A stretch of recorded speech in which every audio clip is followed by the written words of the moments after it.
কেমন আছো? তুমি এত সুন্দর কেন? হ্যাঁ, তোমাকে দেখে তোমার পছন্দ হয়েছে। কেমন আছেন? ভালো আছেন? আচ্ছা আচ্ছা। আনারস তো ওইদিকে খেয়ে ফেললাম, ওইখানে আরেক সুন্দরী বসে রয়েছে, লোভে পড়ে ওইখান দিয়ে খাইলাইছি। ওই যে ওইখানে 20 টাকা 20 টাকা রাখছিল। আনারসের জন্য এই জায়গাটা বিখ্যাত আমার মনে হয়, যা দেখতেছি। তোমার নাম কি? রাগ করো নাই তো?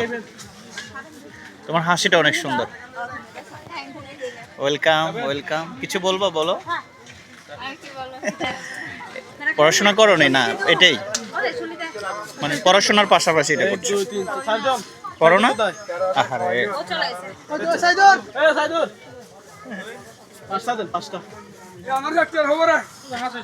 আরেকটা